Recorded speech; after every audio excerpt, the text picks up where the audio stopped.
Here we are at the back entrance of Holden.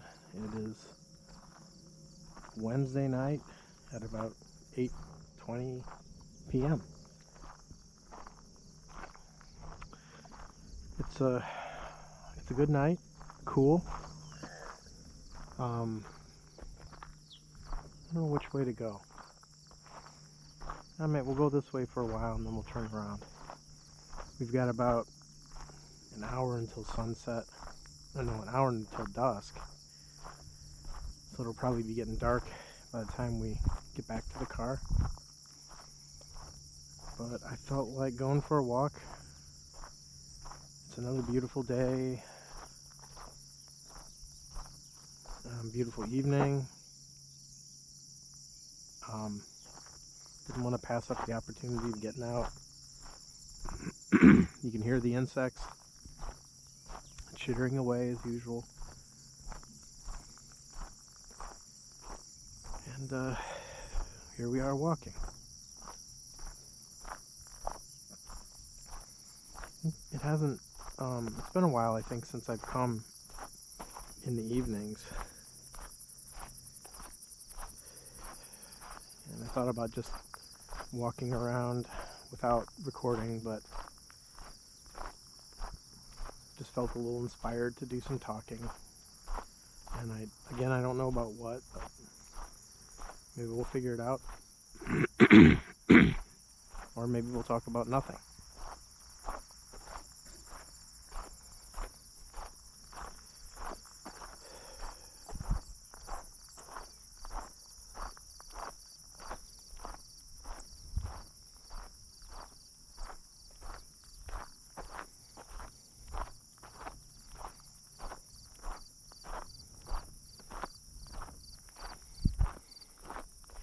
Just want to make sure I take all this in.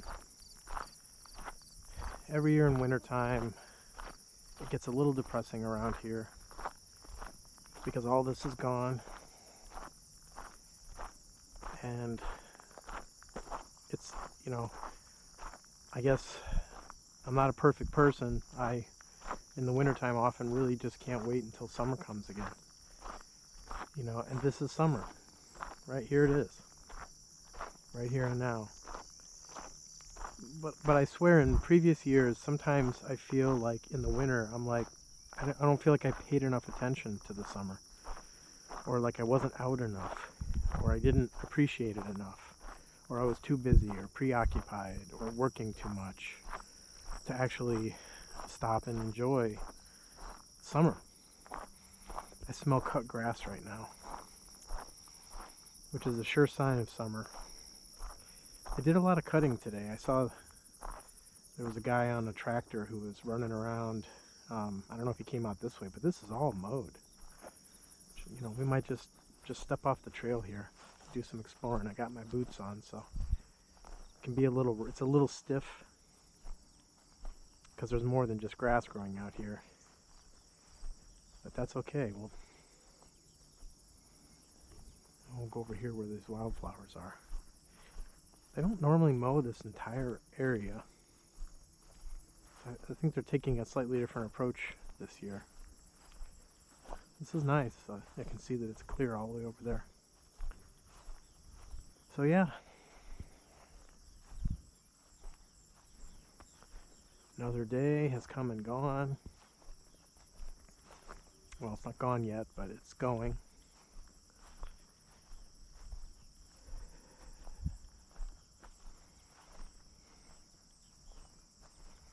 So much can happen in a day. A lot happened today. I was busy with work, got a lot of work done, and some other things. Felt like a fairly productive day in that way. But I always can't wait to come out for a walk in the evening. I usually start the day off with a walk, and I usually end the day with a walk. But like I said, I haven't really been recording the evening walks as much. And I think that's because I feel slower in the evening. Things are kind of winding down. I'm kind of, I've used up a lot of my mental energy for the day, and my physical energy maybe as well. I mean, sitting around in front of a computer isn't really exerting a lot of physical energy, but it's not the only thing I do. I mean, but it is the majority of what I spend my time on when I'm working, since I work at a computer for most of my time and most of my life. And I think that's why I really appreciate getting out, and sometimes I think maybe I should have a different career. Maybe I should be out mowing the grass here, or finding some other outdoor thing that I could do, because that's what I love to do the most. I love being outside.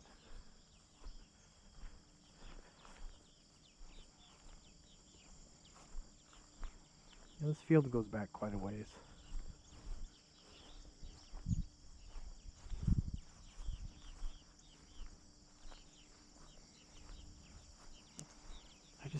I remember so many times being here. For some reason, I remember when I was studying Buddhism, I came out here and I had some cushions, and I was practicing meditation, more of the traditional way, right? Sitting on a mat, sitting still. But I think the problem is always wanting something to happen. Expecting some great shift in consciousness to occur, or something to happen. What is it that I was expecting to happen? Well, I mean, I've heard a lot of stories, right?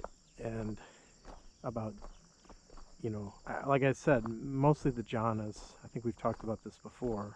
I'm not going to go into it, but which is Jhanas, jhanas, which, by the way, is where Zen comes from. From what I understand, jhana means meditation in either Hindi or, I guess I'm not,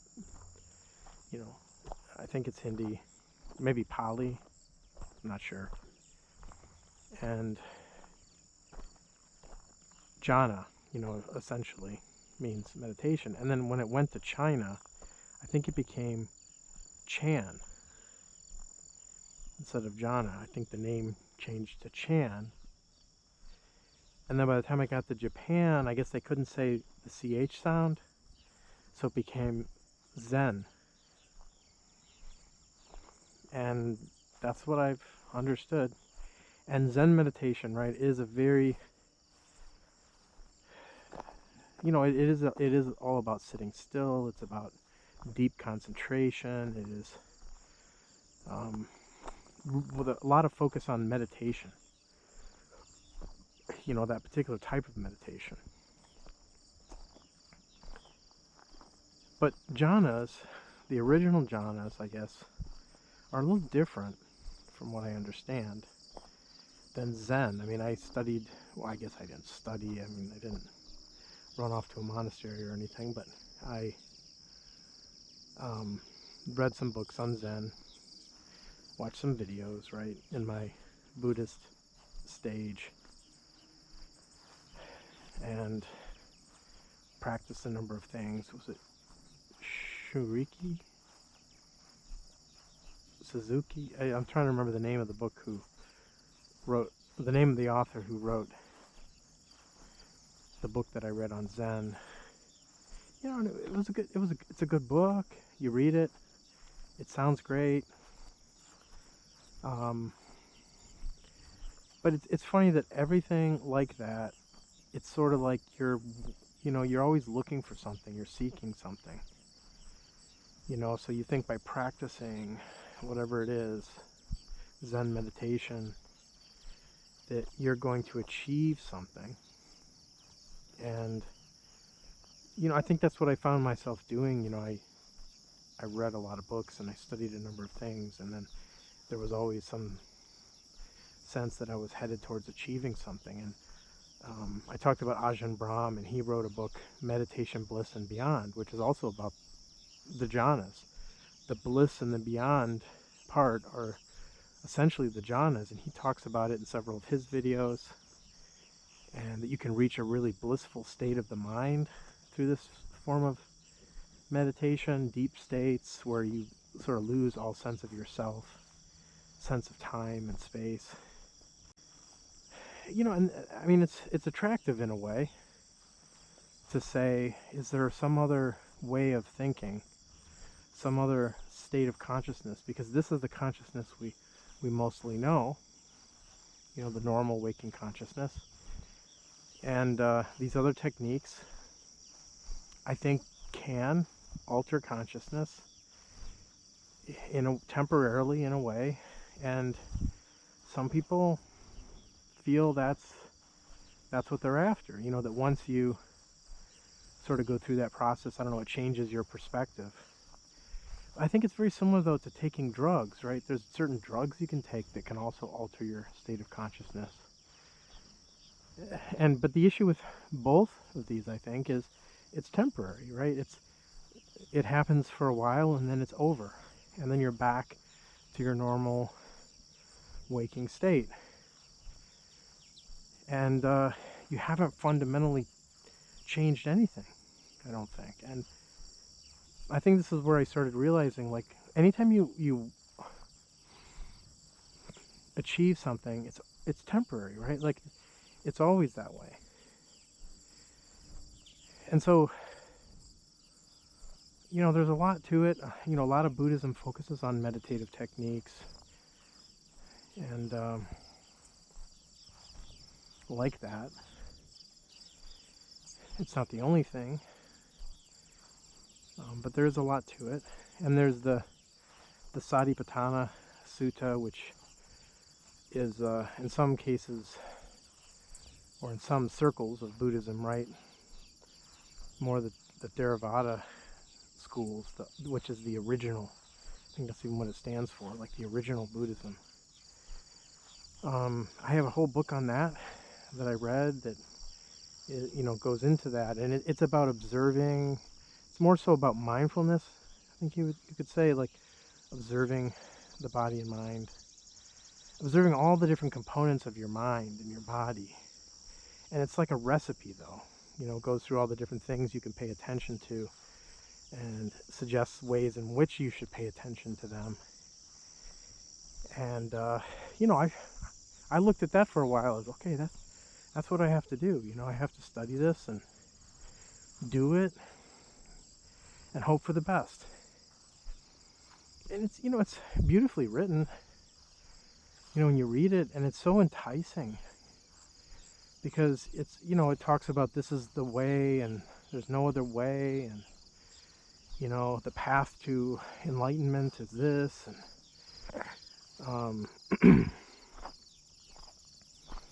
so you can certainly, people spend their lives doing this. They live in monasteries and this is what they do. But what for? I think it's very important to come back to the question of living and what is life? And what is our life? Is that our life? Is our life meant to be sitting still all the time in some deep trance, some altered state of consciousness, maybe aware of what's going on around, maybe not aware of what's going around you? It's very unnatural, right? And you could say it's very unnatural. It's certainly something you can practice, just like anyone can practice any sort of skill. You can become very good at it. I'm sure it's something you can induce in yourself, very much like self-hypnosis, I think. And but if that becomes like your life, like now you're what are you doing it for? Because living is so much more than that. It's not about being asleep, it's about being awake. And being aware of what's happening to you while you're awake and while you're in your so-called normal state of consciousness, right? Not the altered state of consciousness. Maybe there's not, blissful states or experiences, but why do you want an experience? Again, the wanting of an experience is sort of ego-driven. I want to feel something. I want to experience something. I want to be different. I want to be elevated. I want to lose my sense of self. And everything like that with a direction, a motive, an incentive is just, it's just adding to the problem. And it can be somewhat despairing, right? Because you can reach a point, and I think maybe I did, where you're like, what is all this about?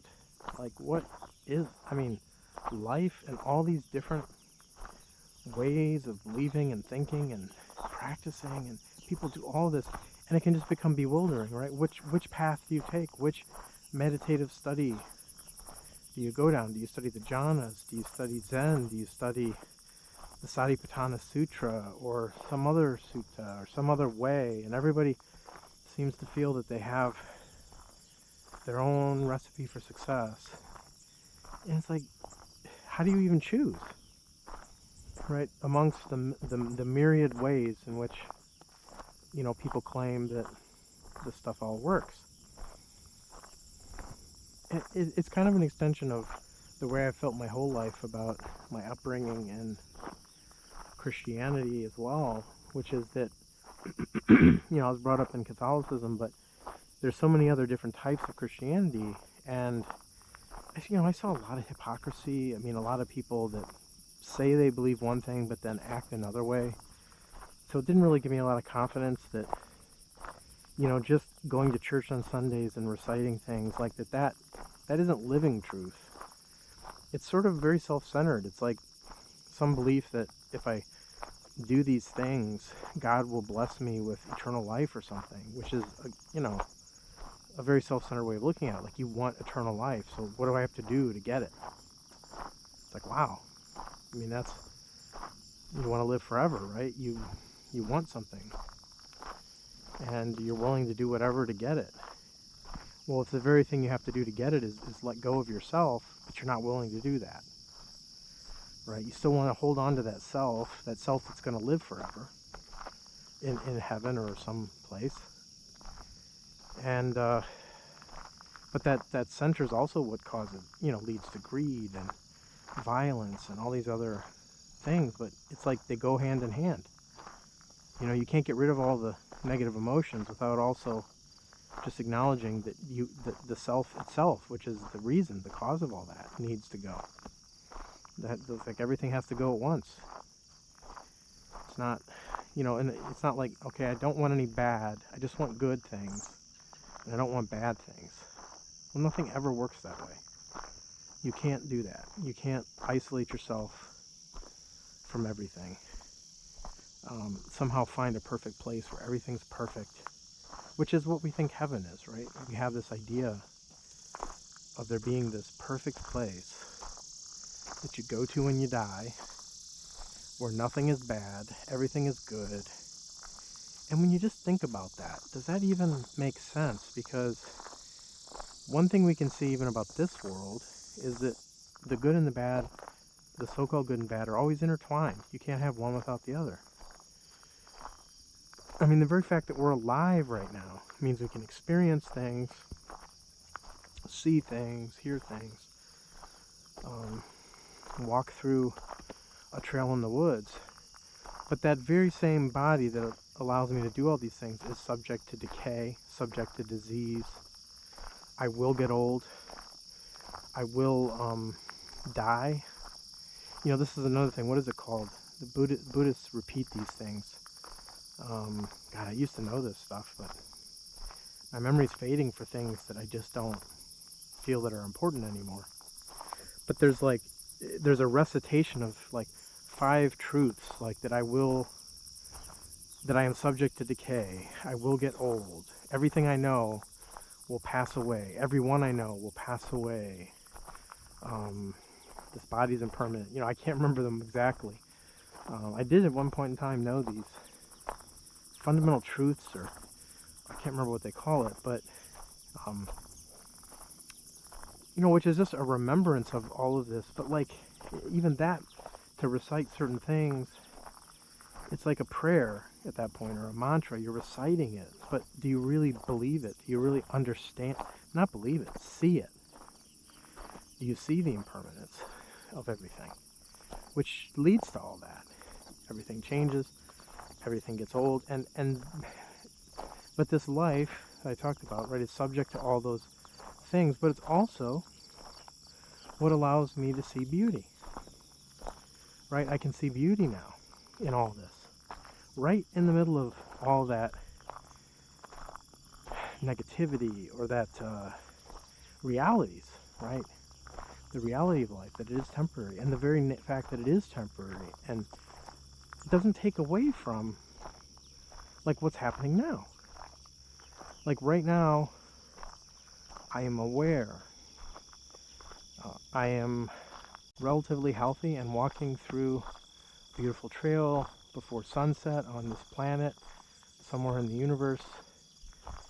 And it's going to happen again tomorrow, maybe. And tomorrow's not promised, right? So we don't know. But it happened yesterday, it happens today, and it's like, but comes back to what I was saying originally. Like, am I really paying attention to today? Or am I so worried about tomorrow or my ultimate fate? You know, which could be 5 minutes from now, 5 years from now, 5 months from now. I don't know when this body is going to give out.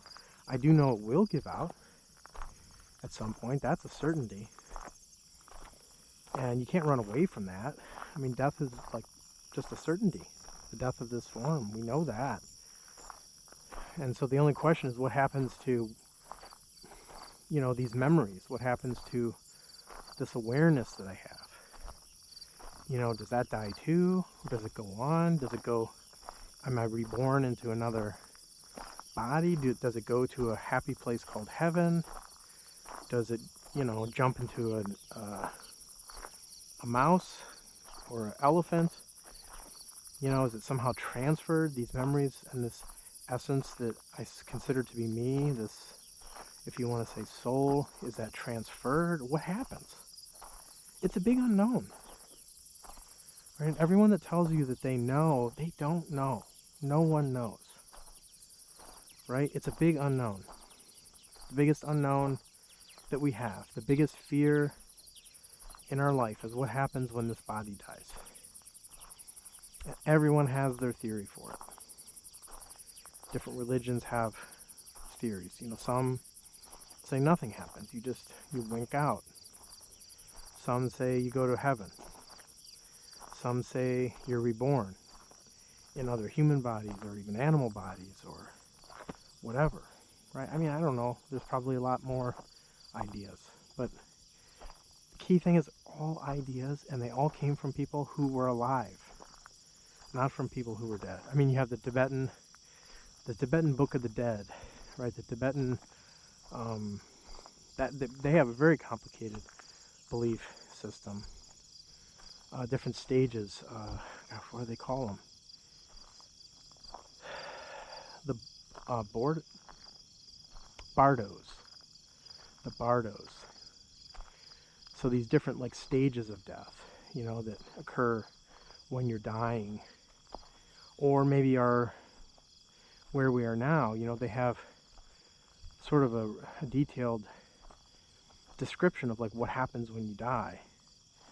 And I've read some of it. I don't even remember, you know, about it, because it just doesn't mean anything to me anymore. What cares? Why do I need a fanciful idea about what's going to happen when I die? But I know there's some in that belief system. It's like if you recognize what's happening to you, if you're aware as you're going through the bardos, like I think there's a one where it's like demons or, you know, all the dark things of your life, you know, come out. And if you react to that, it's like you're born again or something. It's like if you don't respond, if you are aware of it though, fully aware, which is interesting what we always say here, if we're aware of our life, then maybe you transcend that in some way, right? You don't go through the cycles of life, samsara, which it's referred to sometimes, these cycles of life and birth that some people believe occur, and you're stuck in that, you know, stuck in these cycles. we certainly know life has mechanical cycles. We talked about it before. And so it's natural to think that that continues when our body dies. You know, that the cycle could be that somehow this consciousness is transferred. Well, you know, what is transferred? That's the big question. Memories, awareness, like what is it that gets transferred or that's reborn? That's the biggest question. What is reborn? And I think if you go into that, you find there's nothing that can be reborn. Like, memories are stored in the physical brain, which decays and dies. Don't think those are reborn. I don't think they go on. I think everything that happens to you in your life ends. All the things that you've accumulated. Why would you want to bring all that? Like, look at it this way. If you were going to start over, so, you know, wouldn't it be great to start over fresh? I mean, think of how many things in your life you'd like to not remember, or maybe not have experienced, or you're just tired of it, you know, and you just want something different and new, and like reborn so you can go through it all again, and or go to heaven and do what there, right? I don't think we often think about this, right? What exactly is heaven? And you know, who are you there? Do you have a body, a spirit body? What age? Or do you look like a human still, or do you not look like a human in heaven? If you die when you're 90, do you look like a 90-year-old when you go to heaven, or do you look like a 30 or 60? Are you there in your prime? Why would you be? Maybe why aren't you? What if you had arthritis and all these painful things, like at age 90, and you die? Why don't you have arthritis there? Does your spirit body look like you, or does it look something? I mean, you know, this is the thing. If you ask enough questions, you'll start to really say, what is it that I actually believe? I mean, there's a lot of holes in your theory, right? There's a lot of holes. People talk about heaven, but they don't actually go into it. What is heaven? What is it actually? Other than just, you know, let's say, well, a peaceful, blissful place. Is it like Earth, or is it not like Earth? Do we have bodies, or do we not have bodies? I mean, you start asking these questions, and it's like, well, no one seems to go that far and give you all these answers, right? No one appears to have gone there and come back and said, well, this is exactly what happened. I mean, I think many people have claimed that that's happened. And, you know, they die and they come back, and then they tell you what it's like. But it's like, you have no idea if that's just a state of their consciousness, you know, or what. Like, so the point of all this being plagued with uncertainty. No idea what that even means. Because it's not something we have ever experienced. It's unknown. We can't know the unknown. Right? We've talked about this many times. We can't know the unknown. So if we say that's the unknown, it can't be anything constructed of words, constructed of, you know, what happens after we die. You know, why do we worry about what happens when we die? Why don't we worry about what happens when we're alive? We're alive right now. Do we know that?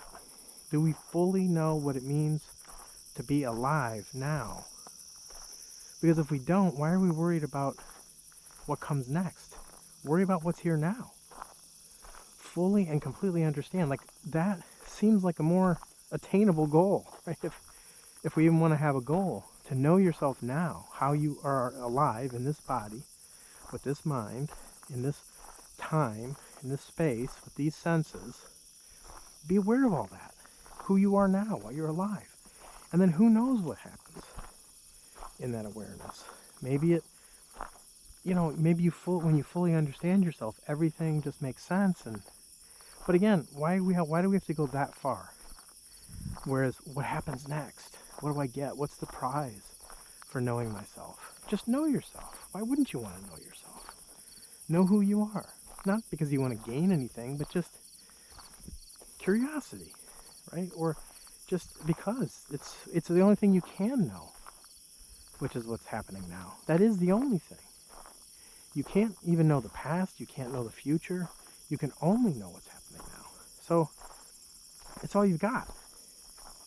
But you don't go into it enough, right? You skip over it at a superficial level. You kind of are aware, but you're not really. You're maybe caught in your thinking and your thoughts. What happened to you during the day, what tomorrow's going to be like, or what you're going to have for dinner, or what show you're going to watch on TV when you get home, what book you're going to read, or game you're going to play, or whatever it is. Usually your mind is somewhere else than where you are. Your thoughts take you to the past or to the future or just someplace else, but not here. Why aren't you here where you are? This is the best place to be, where you are, now, right here, in the middle of a trail, on a trail, in the middle of an unmowed field, with all sorts of life, creatures alive around you, a reminder of life in all of its forms. You are part of that here, with that. The trees are all around you. The sky is above you. The sun is shining, well, a little bit. And that's what's happening right now. Why do we worry about what's happening even an hour from now? And certainly, why do we worry about what happens when we die? It's just the future, which we don't know. And you won't know. And no matter how much you think about it now, like let's just say you think about death, death is never going to be what you think it is. It's going to be something different. Because it's a new experience you've never had before. So you don't know what it's like. And no one that has died has come back to tell you either, really, for real. Right? So it's all guesswork, all thought, all idea. So let it go. Because it doesn't matter. Be more concerned with what's happening now. And in fact, learn to die in every moment now, rather than death being something far off in the future that you don't know. What you can know now is if you let go, death is the ultimate letting go. What does death mean? It means everything you've accumulated in your life is gone, or you don't have it anymore, right? You don't have your possessions, you don't have your house, you don't have any worries anymore. All that you worried about is done and over. Someone else's problem at that point, not your problem anymore. Maybe it never was a problem, right? So you made all these problems for yourself in life. And, why did you do that? And did you live while you were alive? And all that, you're not going to think about that when you die because there's no thought anymore. Thought ends, right? But what you can say is like, what if thought can end now? What if those things I'm attached to, I'm not attached to them anymore now? Like if all the things that occur during death, all the things that you have and possess are gone, and you can't take it with you, like they say, so all that's gone, but really understand what that means. Then that can be something that can happen now. And imagine the freedom of that. The freedom of letting go of all that you're attached to, that you're worried about losing. Right? Because that's kind of what we're afraid of with death is we're worried about losing all this stuff that we've accumulated. And we don't want to lose it, And maybe we're willing to give up all our physical things, but we don't want to lose our memories. We don't want to lose our identity. We're afraid of losing that. But if you gave it up now, then what's the big deal? There's nothing to worry about when you die because you've already given it all up. It's not there anymore. And then maybe you can truly live, right? Because all these things, the fears and anxieties that arise from us wanting things and all the things we're attached to and we're afraid of losing, and just think of the trouble that you go through every day, worried about everything. And if you just let that go and just be where you are now, which is all you have, really, what's happening now, that's all. And just see it for maybe the first time, right? I've been alive 54 years. And sometimes I do ask myself, have I ever been alive? Have I ever really been truly alive? And sometimes I look back and I feel like I haven't.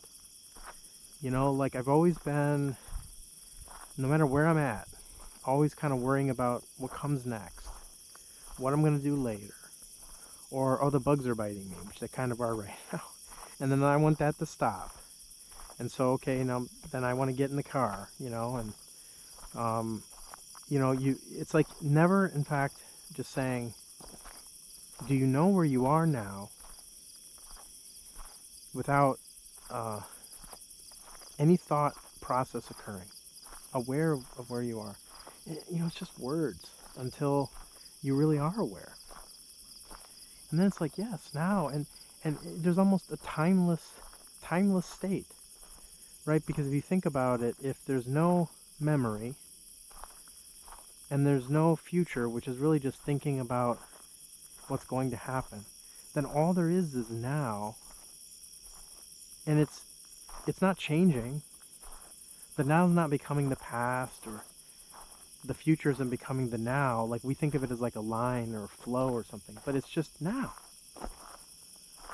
And there's no time in that sense, because you're not, in order to measure time, you have to have a memory, right? We know that a second ago it was a second ago, or 5 minutes ago it was 5 minutes ago. We recorded it, either mentally or however we did it, and then we're recording time progressing in some way. It ticks on a clock or whatever, hourglass that we turned over. Something's changing that we're measuring time passage by. But if you don't do that, don't measure time, there's no measurement of it, there's no concept of time passing, right? It's almost like eternity. Not eternity in the sense of lasting forever, because that's still within time, but like a timeless state where there is no time. Time doesn't matter, because there's only now, and there's no time, there's no measurement. And in space is like that too. We have this idea of here and there. I'm here, those trees are over there. Well, the only way I know that is light is passing into my eyes, and I infer from that there's a tree over there. But, I mean, is there really any separation between me and the tree? Like, separation is like, I feel like I have to walk to get there, but that's it's like I have this idea of space, right? I've constructed space as being this thing that I have to pass through to get from here to there, which takes time. So time comes to play in motion, right? Time is like a measure of motion as well, because over time things move. To reach a destination takes time. I'm moving at a certain speed, and it takes time, and then eventually I get there. But then there is here now. Wherever you are, there you are. So wherever I am is here. Is that really changing? Am I really moving? Right? Or am I always here? And wherever I'm at, I'm here. And I think what's interesting is just to ask, do we really even know what we mean by these words, by these concepts of here and now and there and motion and time? And we take it for granted that these things are just real, but we don't really observe it. It's not really what we observe. It's what happens within our mental model of the world. There's time and there's space. There's passage of time and passage of space. Speaking of time, I need to see what time it is. Oh, it's 9 o'clock. We've still got some time. We got some time. It's the very thing I'm saying that isn't real. So what does that mean, right? I mean, I talk about all this, and then I look at a clock to see what time it is. It's that we're not saying that time in the way of the clock, there isn't something happening, right? There's some process, some sequence of events. I mean, way back in one of my earliest videos, we talked a bit about this, right? That time is like a measurement of change. Something has to change, right? And if nothing changes, there's no passage of time. So, I mean, if things were frozen somehow, like there'd be no time because nothing's changing, right? And so time is very much related to change, states, changes of states and all that. I'm not going to get into all that, but I mean, you can measure time in a certain way within this world, the way we conceive of it. But what we're saying is more psychological time, our sense of the past, present, and future, and what that means to us as living beings. That's what's more important. Is do we have that, we measure time in the external world, and then we apply that to our own selves and say, I am a changing being, and, which is true, right? We talked about impermanence and everything's changing. But you would have no idea of the past state or the future state if you didn't have a memory of it. There would just be the present state, always. And if you're in a state like that with nothing to measure, you can't measure state transitions or states, then time doesn't exist. Because time is sort of like an ordered sequence of states. States don't change, or if you only know you're ever in the current state and you have no knowledge of a past state or future state, then there's no time. I mean, again, it's just words, but it's like, maybe these words are like, we're tossing them around and maybe something will click or something we'll exhaust ourselves of this whole thing and say, I don't know what time is. Like, I don't know. In the end of the day, I probably don't know what time is, right? And that's not a bad place to end up, because at that point, at least, you've given up your notions of time. You may not know what it is, but you know what it isn't.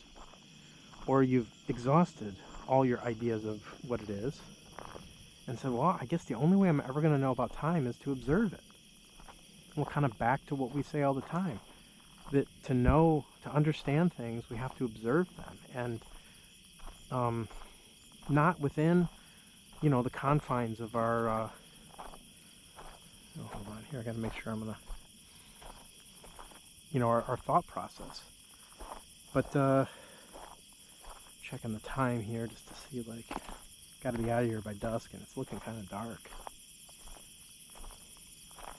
So I don't want to be, like, deep in here. Oh, I have 6 minutes to get to the car.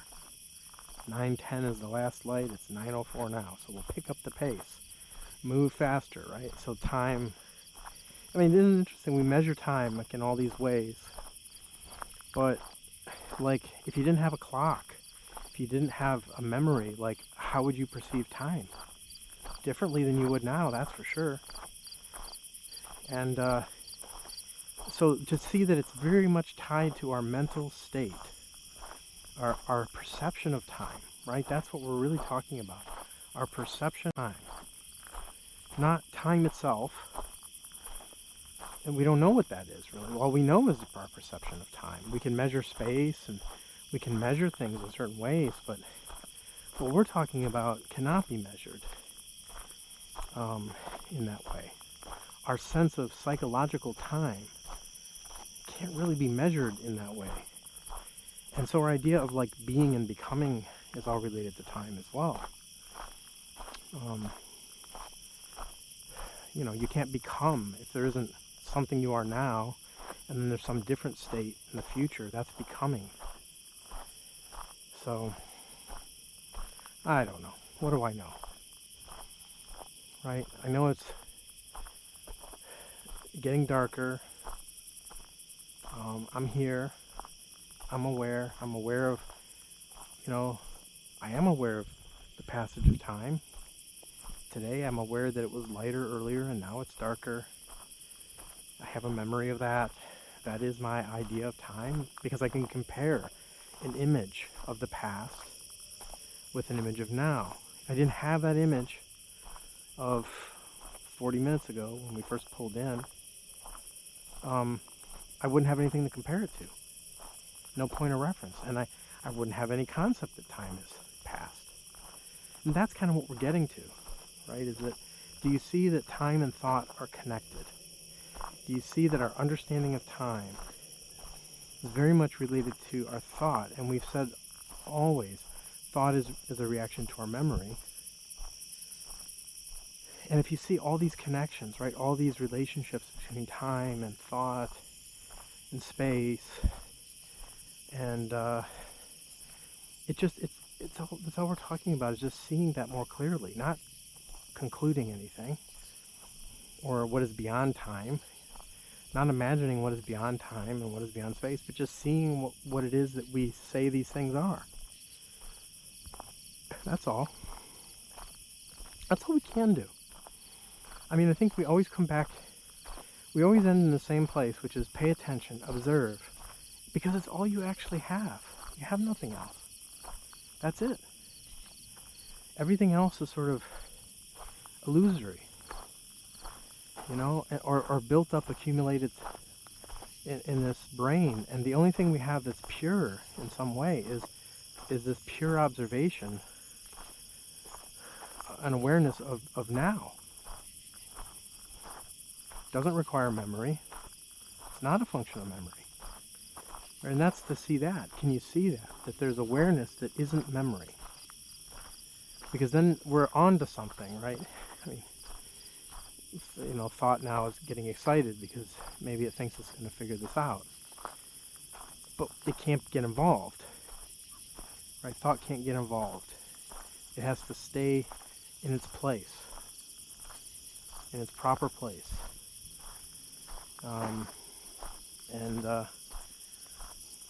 That's that. So here we are, almost back to the car. I think I'll end it here. I don't even know what we talked about. It was definitely a stream of consciousness. We jumped all over the place, which is what's interesting is watch how the mind, or watch how the brain does that, right? The brain jumps all over the place. See that. It's like, I'm aware of my brain jumping all over the place from topic to topic and, here to there. And, it's interesting. It's like watching a flower, to watch. And who's doing the watching? Who's watching? These are all questions that we can put to ourselves that are not just, they don't just have answers. You have to ask yourself, who is watching? Who is the watcher? Is there a watcher? Who is aware? Is someone aware? What's going on, right? What's it all about? Just don't even use words. All right. We're back to the car. I think that is it. This was what it was. It's 9:09 right now. This is a good time, I guess. I have 1 minute to spare before official dusk. And I guess that is, that is where we